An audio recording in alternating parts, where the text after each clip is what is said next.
Abyssus is the latest large roller coaster to open at Energylandia, a park that has only recently seen the addition of an amazing Intamin mega coaster and a breathtaking RMC hybrid coaster. How on earth do you follow up additions like that? Well, it seems like it's now Vekoma's turn to try and impress, and the park has built a modified version of their shockwave launch coaster design. So is it a worthy addition to the park? Can it possibly compete with Zadra and Hyperion?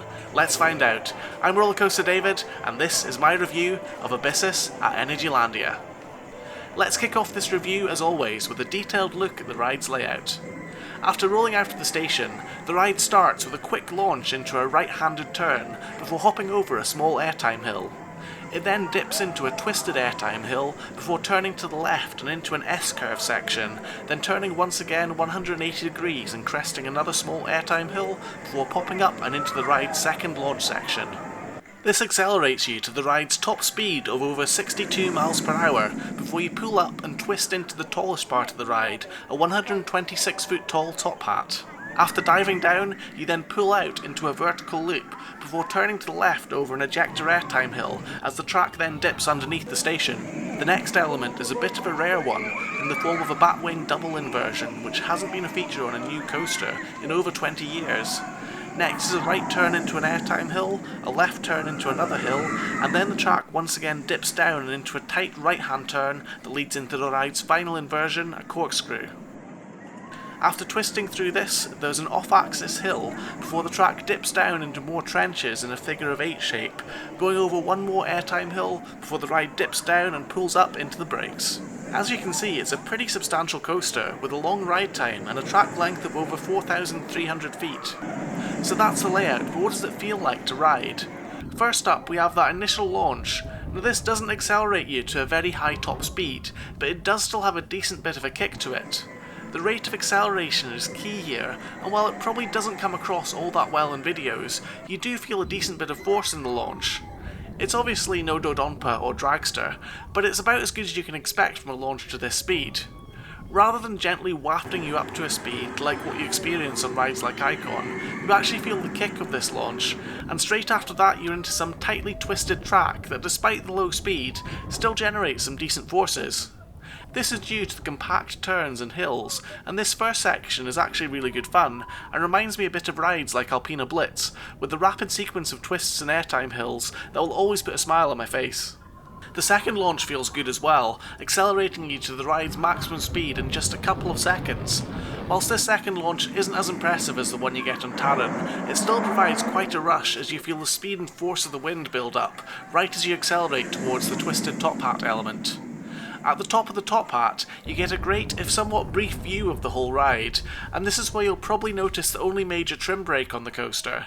It doesn't detract too much from the ride, but you do feel it dragging on the train and reducing some of the potential airtime as you go over the top. The pull out from the drop in this still has some strong positive G-force though, and that leads directly into the ride's vertical loop. Now I think it's actually quite nice to see a simple vertical loop on a modern ride. It may be a bit old-fashioned, but it's still a great fun element to experience, and this one's simply fantastic. Right after the loop is probably the strongest bit of airtime you get on the ride, as you go over a twisted airtime hill that has some surprisingly powerful negative G, and the ride feels fast as it dips underneath the station.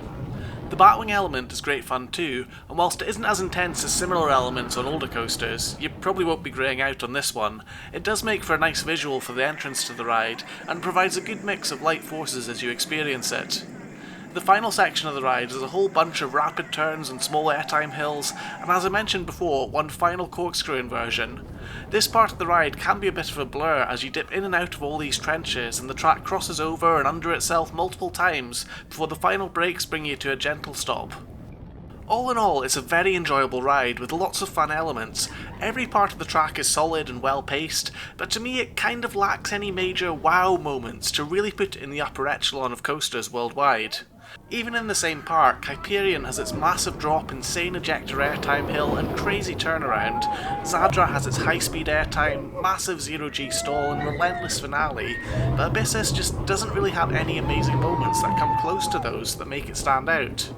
Vekoma have built a great coaster here, but I feel like they've played it a bit too safely and haven't really pushed any limits or created any especially breathtaking moments on this ride. There's no major flaws at all, but when it'll be getting directly compared to Hyperion and Zadra, which are at the same park, it'll invariably end up in third place. That's not necessarily that bad of a thing though, as some may find those other two coasters too intimidating, so this can be a nice step on the way to overcoming those two giants. One thing that's noteworthy for a Vekoma coaster in particular is how smooth this ride is though. It definitely isn't like some of their older coasters, as it's got both modern track and modern trains, which means there isn't a single uncomfortable bump on the whole ride, and it really is as smooth as glass. The vest-style restraints are smartly designed too, and if you're worried they may restrict the sensation of airtime, this definitely isn't the case. They actually have a good bit of slack in them, and they operate in a similar manner to car seat belts, so as you go over an airtime hill, there's still enough give in the restraint so you get lifted up out of your seat. The comfortable restraints make it very re-rideable, and you're unlikely to be getting any bruises even after multiple rides. The pacing of the ride is also to be commended, as there isn't really any dull moments to it, and it doesn't ever feel like it's just coasting or losing speed. The slower sections of the ride are tight turns and twists which maintain the level of intensity, and every element transitions wonderfully smoothly into the next. I'd also like to talk about the ride and the new area's theming, as generally it's rather well done, although I get the feeling that some of it may be a bit unfinished and still missing a few things. The concrete ride maintenance building, for instance, sticks out like a sore thumb, and whilst it does have some theming stuck to the side of it next to the launch, the bare concrete walls do make it a bit of an eyesore. Most of the other areas of the Aqualantis zone all have nice rockwork and detailing, and I suspect this building may be repainted or redone in the future. In general, I like the idea of the theming of the Aqualantis area, and the other new ride, Light Explorers, does a great job of flying over the water and creating some nice visuals. This is something that Abyssus seems to be lacking though, as for a boat-themed coaster there's very little interaction with the water, with the only parts of the ride that are over water being the Batwing. I suspect this will change in the future though, as to me it looks like they're planning to fill in this section here with water, as this is how it appears on the park map. Some areas of the ride also look a bit unfinished as well, with some of the trenches only being half painted, and there also seem to be some supports that go over the trenches that I suspect will have additional theming added to them in the future. Another thing I really think is missing from the area in general is fountains. There wasn't a single one that I could see in the whole area, and this is an area that's meant to be themed to water. I hope that these can be added, as I think it would look a lot better and give some movement and texture to the areas of water. Perhaps there could even be some water effects, such as a burst of water as the train comes out of a trench, but we'll have to wait and see what's added. It is a bit weird that Hyperion has a bunch of fountains at the end of the ride, but the coaster in the water-themed land has none at all. The ride blurb on the website does promise multiple water effects, such as waterfalls, lakes and fountains, and at the moment it doesn't really deliver on this. But then the same blurb also states the ride has 5 inversions when it's only got 4, so make what you want of that. I was lucky enough to have a couple of night rides on Abyssus during my visit, and these were great fun, but again the theming of the ride is lacking and very little of it is lit up.